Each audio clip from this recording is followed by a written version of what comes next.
Next we are going to see concurrent forces and Lami's theorem. A collection of force is said to be concurrent if the lines of force act at common point. Okay, what is concurrent force? A collection of force is said to be concurrent if the lines of forces act at a common point.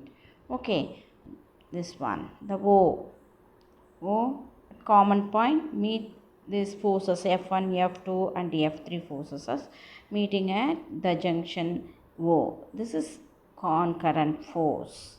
Okay, at same plane. It meet at a same plane. Okay, and this also this O, that is for F2 is meet F3 and meet O. That is a concurrent force, the same plane. Then next one is a Lami's theorem. If a system of three concurrent and coplanar forces is in equilibrium, then Lami's theorem states that the magnitude of each force of the system is proportional to sine of the angle between the other two forces. Okay, the magnitude of each force. Which each force? Coplanar force. Okay, each force of the system is proportional to the sine of the angle between the other two forces. Okay, F1, F2, you consider F1, F2, three concurrent force and coplanar force. This one. Okay, it meet at a common point O. Okay, the angle between F1 F2 is gamma. F3 angle between F3 and F2 is alpha, and beta is the angle between F1 and F3. Okay, but what is the Lami's theorem? The magnitude of each force of the system is proportional to the sine of the angle between the other two forces. So F1 forces is F1 is proportional to modulus of F1 vector is equal to F1. So F1 is proportional to an angle between, making an angle between other two forces, that is alpha. F2 F3 making an angle is alpha, so sine alpha, and F2 force is directly proportional to F2 force. The angle between them other forces is beta, so F2 is proportional to sine beta, and the F3 is proportional to the angle between F1 and F2 is gamma. So modulus of F3 vector is proportional to sine alpha. Then, so you already know this one is take a proportionality constant. So you rearrange these equations, that is modulus of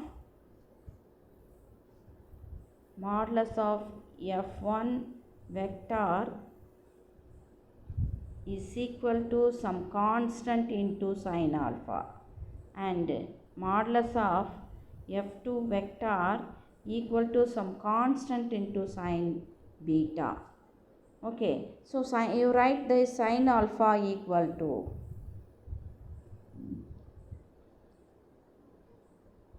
constant equal to,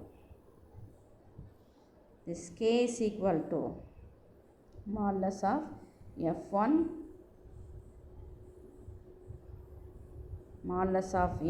vector divided by sine alpha. In this case, k is equal to modulus of F2 vector divided by sine beta, and this case modulus of F3 vector equal to k into sine gamma. So k is equal to modulus of F3 vector divided by sine gamma. So k value are equal. So right, f1 vector modulus of f1 vector divided by sin alpha equal to modulus of f2 vector divided by sin beta equal to modulus of f3 vector divided by sin gamma. Okay, do you understand this one? Then Lami's theorem is useful to analyze the forces acting on objects which are in static equilibrium. Okay, do you understand this one?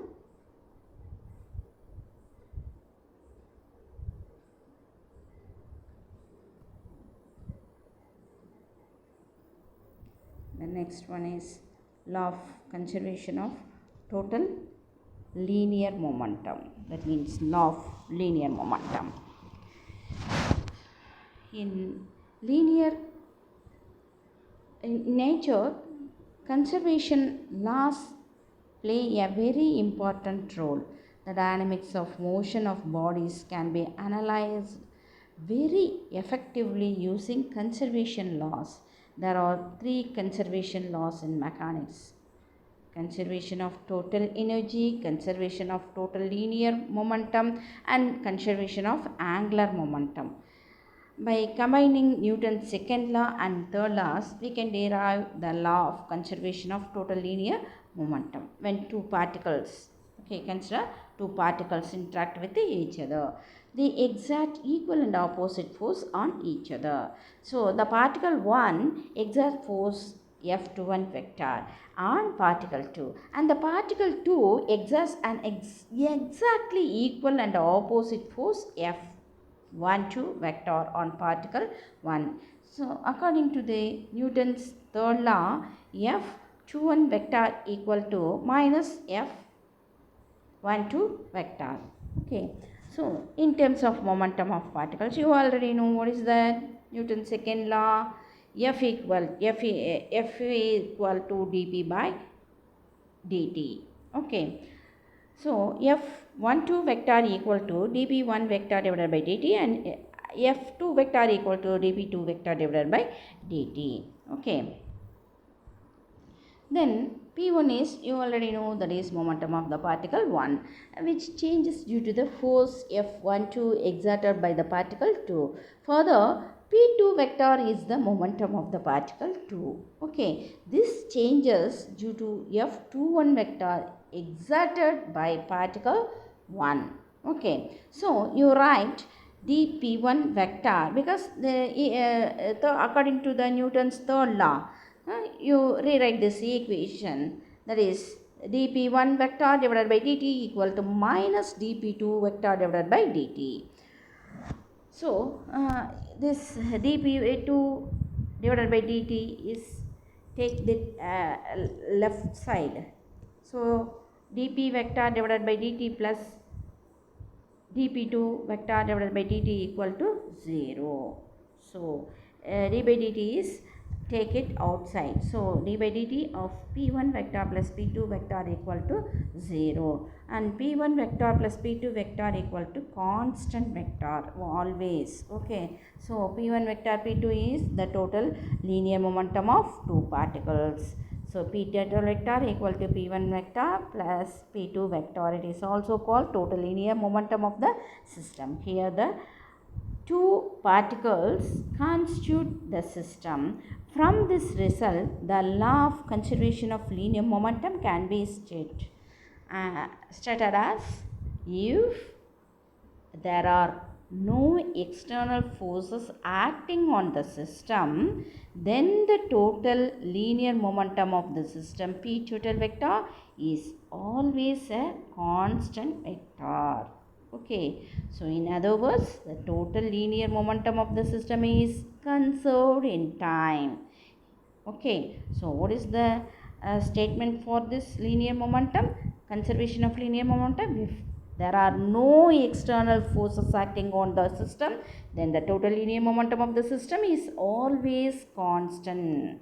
Okay, so here the word conserve means that P1 vector and P2 vector can vary in such a way that P1 vector plus P2 vector is a constant vector. Okay, P1 vary. So you know P1 plus P2 value is 5. 2 plus 3 is 5. 1 plus 4 is 5. Okay, 4 plus 1 is 5, 3 plus 2 is 5. Okay, this P1 and P2 are vary, but the P1 plus 2 value is constant. Okay, do you understand? I think you understand. The forces F1 vector and F2 one vector are called the internal forces of the system because they act only between two particles. There is no external force acting on the two particles from outside. In such a case, the total linear momentum of the system is a constant vector or is a conserved. Okay, do you understand this one?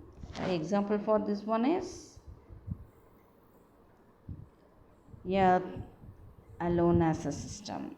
Okay, and the Earth, Sun as a system. Okay.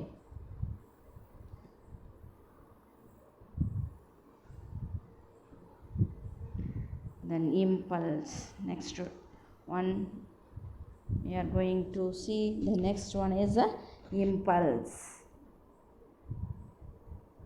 Define impulse. This is a 2-mark. Mark it.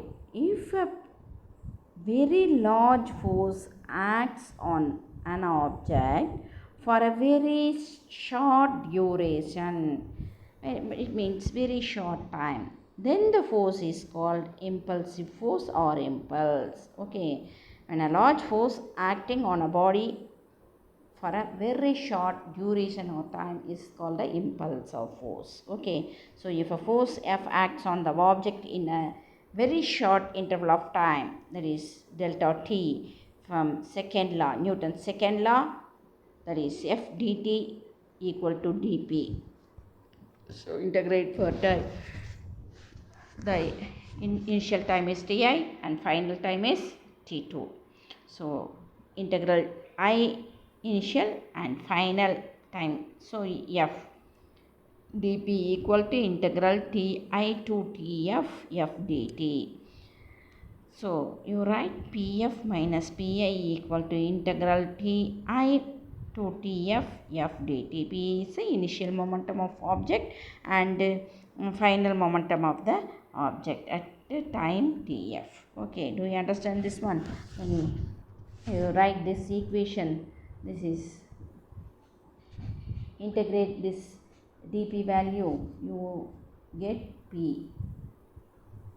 Okay, I equal to integral ti tf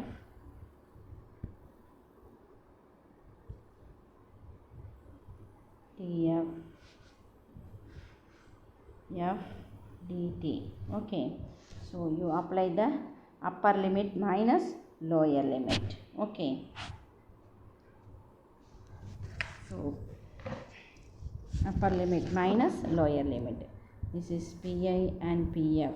Okay, so pf, upper limit is pf minus pi, that is equal to ti and integral ti to tf f dt.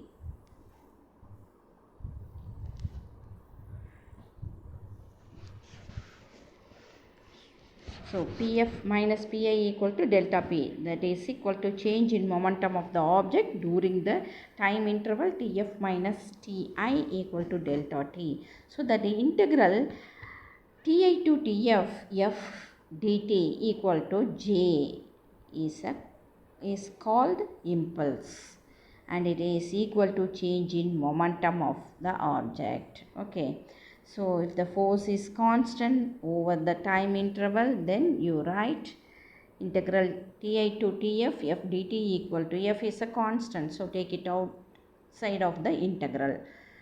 So f in integral ti to tf dt.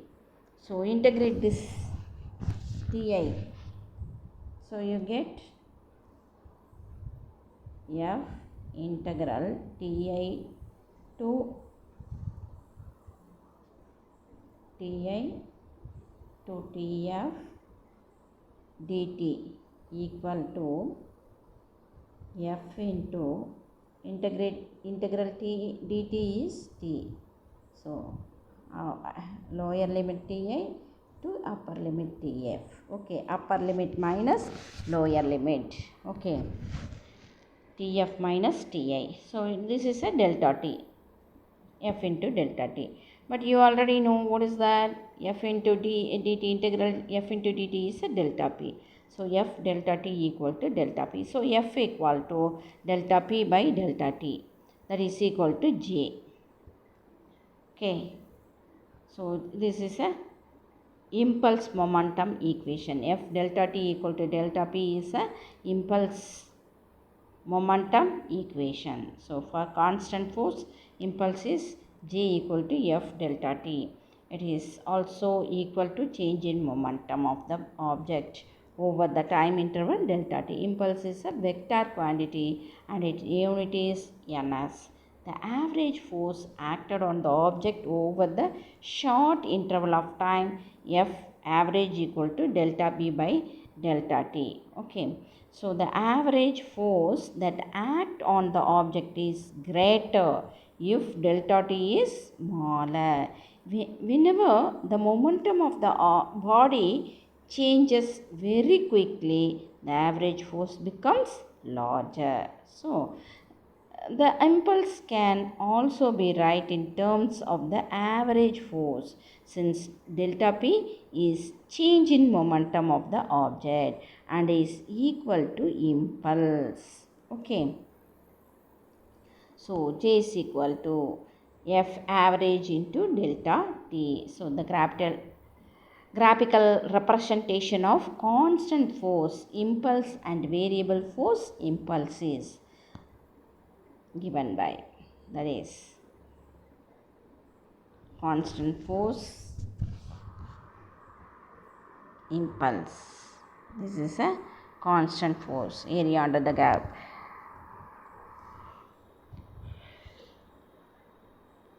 The graph is plotted between time and force. Time is taken in x-axis, force is taken in y-axis. Okay, this is area under gap impulse equal to F delta T. Okay, F average is center point. Take average, you already know, average is taken center point. Okay, then various F for variable force area under graph, that is impulse J is equal to integral Ti to Tf F delta T. That is a rectangular shape in the constant force, but in this case it is a shapeless, a bell shape. Okay, so you take a integral. So illustration, the first one is when a cricket player catches the ball, he pulls his hands gradually in the direction of ball motions. Why? Because if he stops his hands soon after catching the ball comes to rest very quickly. It means that the moment of the ball is brought to rest very quickly. So the average force acting on the body will be very large. Due to this large average force, the hands will get hurt. Okay, makes a wounding. Okay, to avoid getting hurt, the player bring the ball to rest quickly. The ball to rest slowly. Okay, when a car meets with an accident, its momentum reduces drastically in a very short time. This is very dangerous for the passengers inside the car since they will experience a large force. To prevent this fatal shock, cars are designed with airbags. Okay, this one. So cars are designed with airbags in such a way that when the car meets with an accident, the momentum of the passengers will reduce slowly so that the average force acting on them will be smaller. And third one,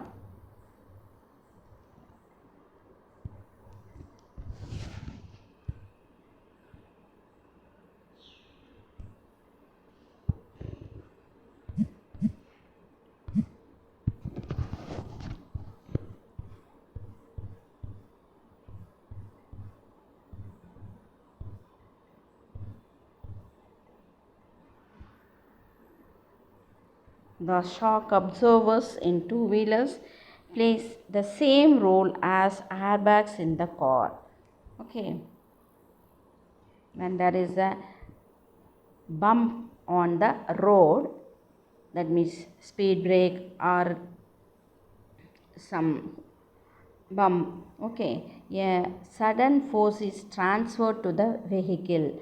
The shock absorber prolongs the period of transfer of force on the body of the rider. Vehicles without shock absorbers will harm the body due to this reason. Okay, jumping on a concrete cemented floor is more dangerous than jumping on the sand. Okay, in jumping in concrete, it wound it produce a wound. Okay, so sand brings the body to rest slowly than the concrete floor, so that the average force experienced by the body will be lesser.